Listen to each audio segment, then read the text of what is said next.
제가 문제를 하나 먼저 내보겠습니다. 한번 생각해 보시겠습니까? 제가 어린 시절에 교회를 다니면서 가장 많이 실패하고 또 가장 많이 실패해서 가장 많이 보았던 것이 있습니다. 그것이 무엇일까요? 조금 생각이 나시나요? 가장 많이 실패했던 것은 성경 통독이고요. 그래서 가장 많이 보았던 것은 창세기입니다. 새해가 되면 교회 학교에서 그리고 또는 제가 자발적으로 성경 통독을 다짐하곤 했었는데 어린 시절에 저는 매번 그 레위기라는 율법의 산을 넘지 못하고 항상 거기에서 무너졌던 기억이 납니다. 그래도 성경 통독을 시도했던 횟수만큼은 창세기는 읽었기 때문에 제가 어린 시절에 가장 많이 읽어보았던 성경 말씀이 바로 창세기였습니다. 어린 시절 저에게 어렵게만 느껴졌던 성경이었지만 창세기에 기록되어 있는 천지 창조의 이야기, 또 노아의 홍수 사건, 아브라함, 이삭, 야곱, 요셉의 이야기들은 제 나름대로의 동화적인 상상을 하면서 재밌게 읽을 수 있었던 하나님의 말씀이었습니다. 그런데 오늘 말씀을 묵상하던 중에 그토록 재미있게 읽었고 나름대로 여러 번 읽어보았던 그 창세기의 이야기 중에서 특별히 이 노아에 대한 세상의 도전과 또 비판들 앞에서 아무런 반박도 하지 못했던 예전의 저의 모습이 문득 떠올랐습니다. 오늘 본문 말씀인 창세기 6장 9절에서는 노아를 이렇게 묘사하고 있습니다. 노아는 의인이요 당세의 완전한 자라 그가 하나님과 동행하였으며. 성경은 노아를 의인이자 완전한 자로 이야기합니다. 그런데 세상은 노아의 이러한 부분을 비판합니다. 노아 같은 사람이 어떻게 의인일 수 있는가? 노아는 완전한 사람이 아니라 오히려 자기 자신만 아는 이기적인 인간 아닌가라는 것입니다. 그것도 그럴 것이 창세기 6장부터 9장까지 이어지는 노아의 이야기를 한번 읽어보면 하나님께로부터 홍수 심판이 있을 것을 들었던 노아가 다른 사람들에게 그런 심판이 있다는 사실을 미리 경고하는 장면은 나오지 않습니다. 또 홍수가 나서 또 죽어가는 사람들을 보면서 슬픔이나 연민에 빠진 노아의 모습도 그려지지 않습니다. 계속해서 침묵했던 노아의 첫 대사는 가나안을 저주하는 말이었습니다.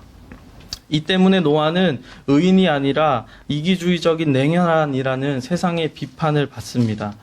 대표적으로 2014년도에 개봉한 노아라는 영화를 보면 세상의 그러한 비판적인 관점을 확인해 볼 수 있습니다. 이 영화 속에서 러셀 크로우가 연기한 노아는 인간을 멸망시키겠다는 하나님의 의지에 방해가 되는 사람은 누구나 살해하는 아주 비인격적인 인물로 묘사되었습니다. 성경에는 분명히 공백이 존재합니다.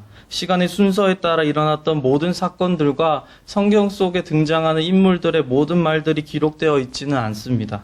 세상은 성경의 이러한 공백을 교묘히 이용하여 비판하곤 합니다. 오늘 제가 말씀드렸던 노아는 의인이 아니다라는 이 세상의 도전도 성경의 공백을 교묘히 이용한 도전이라고 할 수 있습니다. 정말 세상이 이야기하는 것처럼 노아는 의인이 아닐까요? 만약 노아가 의인이라면 어떤 점에서 의인일까요? 그리고 성경은 노아를 왜 완전한 사람으로 묘사하고 있는 걸까요? 이 질문에 대한 답을 찾기 전에 먼저 분명히 해야 할 점은 성경이 제한적으로 우리에게 말씀하고 있는 것도 하나님께서 분명히 의도하신 것이며 성경의 저자를 통하여 그렇게 기록하게 하신 하나님의 뜻이 분명히 있다는 사실입니다. 그렇기 때문에 우리는 최대한 성경 안에서 이 답을 찾아야 합니다. 노아가 의인이냐는 첫 번째 질문에 대한 답은 분명합니다. 노아는 의인입니다. 왜냐하면 이는 단순히 창세기 저자의 말이 아닌 하나님께서 노아가 의인이라는 점을 분명히 하셨기 때문입니다. 창세기 7장 1절 말씀입니다. 여호와께서 노아에게 이르시되 너와 내 온 집은 방주로 들어가라. 내가 이 세대에 내 앞에서 의로움을 내가 보았음이니라. 하나님께서는 이처럼 분명하게 노아는 의롭다고 직접 말씀하셨습니다. 하나님께서 직접 말씀하셨음에도 불구하고 우리가 노아가 의인인 것에 대해서 여전히 의심하게 되는 이유는 우리가 가지고 있는 그 의로움의 기준이 바로 하나님의 그 완전한 의로움이기 때문입니다. 시편 145편 17절을 보시면 시인은 이렇게 하나님을 찬양하고 있습니다. 여호와께서는 그 모든 행위에 의로우시며 그 모든 행사에 은혜로우시도다. 하나님께서 하시는 모든 행위는 다 의롭습니다. 하나님의 의로움은 절대적이고 또 완전합니다.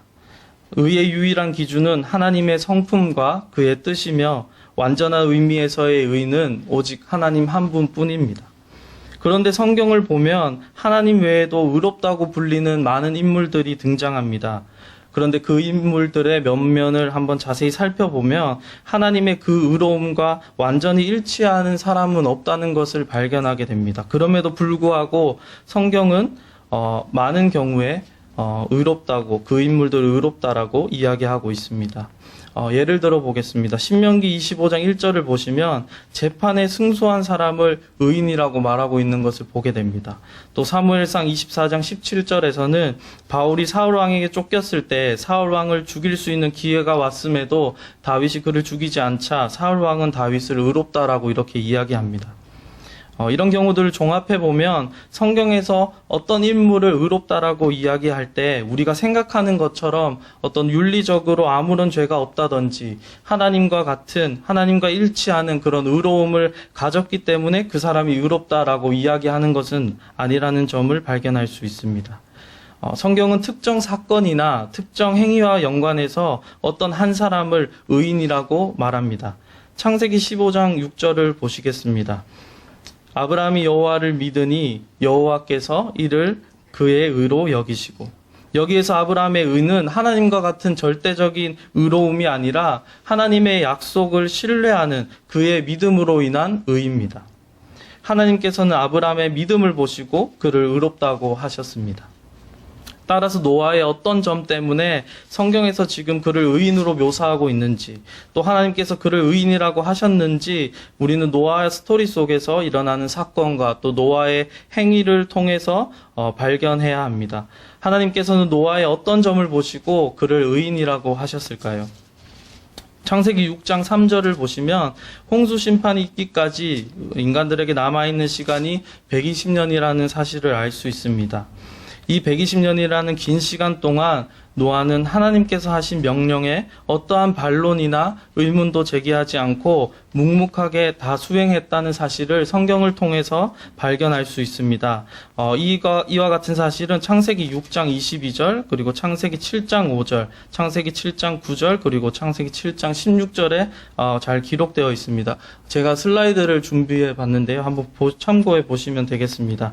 하나님께서 방주를 만들라고 하셨을 때 노아는 명하신 대로 다 준행하였습니다. 또 하나님께서 방주로 들어가라고 하셨을 때에도, 또 짐승들을 다 방주 안으로 들이라고 하셨을 때에도 그는 그 명하신 모든 것을 다 지켜 행했습니다. 노아의 침묵은 단순히 평범한 침묵이 아닙니다. 세상이 이야기하는 것처럼 노아의 잔혹함이나 노아의 비인격성의 근거도 아닙니다. 노아의 침묵은 하나님의 말씀에 대한 노아의 겸손하고도 절대적인 순종의 모습을 극대화시킵니다. 노아는 하나님께서 명하신 일에 대해 자기 임의대로 이것은 타당해서 하고 이것은 자기가 이해가 되지 않는다고 해서 하지 않는 식으로 이렇게 반응하지 않았습니다. 그는 하나님의 말씀에 대해 무조건적으로 하나도 남김없이 모두 순종하였습니다. 성경 전체에서 의인이라는 단어는 창세기 6장에서 노아를 묘사할 때 처음으로 등장합니다. 따라서 성경이 이야기하는 의인의 첫 번째 정의가 바로 하나님의 말씀에 철저히 순종하는 자입니다. 이것이 오늘 두 번째 질문에 대한 답입니다. 노아의 철저한 순종이 그가 의인이라고 평가받는 이유입니다. 마지막 질문으로 왜 성경은 노아를 완전한 사람으로 묘사했을까요? 노아를 완전한 자라고 이렇게 묘사할 때 사용된 히브리어 단어는 타밈이라는 단어입니다. 이 타밈이라는 단어의 유사어로는 탐이라는 단어가 있습니다. 이 단어는 욥기에서 욥의 온전함, 순전함을 묘사할 때 사용되었습니다. 우리가 보는 이 성경에서는 순전함으로 되어 있고 또 다른 번역본인 개역개정 성경에서는 온전함으로 번역되어 있습니다. 이 두 단어의 사전적인 의미를 보면 온전한, 흠이 없는, 전체적인인데 이 두 단어는 사실 사람과 관련해서는 잘 사용되지 않았고 재사용 짐승과 관련되어 주로 사용되었습니다. 그런 단어가 독특하게도 노아와 욥에게 욥에게 사용되었다는 점을 발견할 수 있습니다. 따라서 욥을 묘사했던 이 탐이라는 단어가 어떠한 의미로 사용되었는지를 욥기를 통해서 보면 노아를 묘사한 이 완전함의 의미를 발견할 수 있습니다. 욥에게 모든 재산과 자녀를 잃어버리는 첫 고난이 찾아왔을 때 욥은 하나님을 저주하거나 저주하는 등의 입술로 죄를 저지르지 않았습니다. 하나님께서는 욥기 2장 3절에서 욥이 자신의 순전함 또 온전함을 지킨 것을 칭찬하셨습니다. 그 이후에 욥이 피부병으로 고생할 때에 그의 아내가 욥에게 아직까지도 자기의 순전함을 지키느냐, 차라리 하나님을 욕하고 죽으라라고 이렇게 도전했고, 욥의 친구들도 욥을 위로한다고 하면서 욥이 받는 고난의 이유가 그가 순전하지 않기 때문이라고 이렇게 계속해서 그의 순전함을 도전했습니다. 그러나 욥은 욥기 27장 5절에서 죽는 순간까지 자신의 순전함을 버리지 않겠다고 이렇게 이야기합니다. 그리고 31장 6절에서는 하나님께서 자신의 정직함을 판단하여 주시기를 희망했습니다. 여기에서 한글로는 정직함이라고 이렇게 번역되어 있지만 원어로는 같은 단어인 탐이 사용되었습니다. 욥은 어떠한 고난과 도전 가운데서도 끝까지 자신의 순전함을 버리거나 그것을 포기하지 않았습니다. 그는 오직 하나님을 의지했고 하나님께서 최종적으로 자신의 순전함을 판단하여 주실 것을 소망했습니다. 따라서 그의 순전함 또 그의 완전함은 우리가 생각하는 어떤 도덕적으로 무분별한 그런 것이 아니라 변함없음, 한결같음입니다. 이러한 관점에서 노아의 완전함 역시 변함없음, 한결같음으로 이해할 수 있습니다. 노아 이야기를 보면 노아는 120년이라는 긴 시간 동안 방주를 지으면서 변함없이 그리고 한결같이 하나님의 말씀에 순종하여 그 명령을 완수했다는 사실을 알 수 있습니다. 단 한 번 더 작업을 중단한 적도 없고 뒤를 돌아본 적도 없었습니다. 노아는 이런 점에서 완전한 자였습니다. 누가복음 17장 27절의 말씀처럼 심판의 때가 오고 있다는 사실도 모른 채 노아가 방주에 들어가던 날까지 먹고 마시고 장가들고 시집가는 것이 전부인 것처럼 살았던 그 세상의 사람들처럼 살지 않았고 방주를 지으라는 하나님의 명령에 노아는 변함없이 한결같은 순종함으로 그 일을 수행했고 또 완수했습니다. 오늘 본문 말씀 9절에서는 노아가 하나님과 동행하였다 이렇게 말씀함으로써 노아의 이러한 완전함을 더욱 강조하고 있습니다.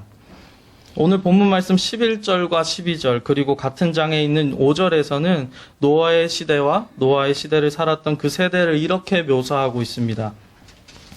이 시대는 사람의 죄악이 세상에 관영하고 가득 차고 그 마음의 생각의 모든 계획이 항상 악할 뿐인 세대이다. 그리고 온 땅이 하나님 앞에 폐괴하여는 부패하여 타락하여입니다. 강포가 땅에 충만하여 무법천지라는 말이고 모든 혈육 있는 자의 행위가 폐괴한 시대이다. 그리고 그런 악으로 가득한 세상에 대한 서술들 사이에서 오늘 본문 9절에서 의인 노아를 말씀합니다. 세상의 모든 것이 악할 뿐이고 하나님을 무시하며 각자 좋은 대로 살기 바빴던 그 시대에 오로지 노아만이 그런 세상 속에서 하나님의 말씀에 한결같이 그리고 철저하게 순종했습니다.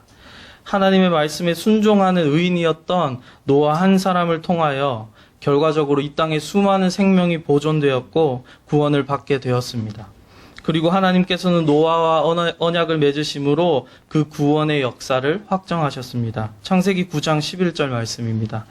내가 너희와 언약을 세우리니 다시는 모든 생물을 홍수로 멸하지 아니할 것이라. 땅을 침몰할 홍수가 다시 있지 아니하리라. 브루스 월키는 의인을 이렇게 정의하고 있습니다. 의로운 자는 하나님의 피조물, 이웃들, 하늘의 왕을 위하여 자신의 불이익을 기꺼이 감수한다. 예수 그리스도는 이런 의인의 최고 본보기다. 하나님의 말씀에 순종함으로 온 세상에 유익을 끼쳤던 의인 노아의 모습은 불의로 가득 찬 이 땅 가운데서 유일하고 또 완벽하게 의로우셨던 예수 그리스도의 모습을 떠오르게 합니다. 예수님의 하나님의 뜻에 대한 변함없는 순종으로 말미암아 그를 믿는 모든 사람들이 구원을 얻게 되었습니다. 그리고 오늘날 우리에게도 동일하게 적용되는 복음이 되는 하나님의 놀라운 구원의 역사가 일어났습니다. 다 함께 로마서 5장 19절 말씀을 읽어보겠습니다. 한 사람의 순종치 아니함으로 많은 사람이 죄인 된 것 같이 한 사람의 순종하심으로 많은 사람이 의인이 되리라. 오늘 본문 말씀을 묵상하면서 저 자신을 돌아보았습니다.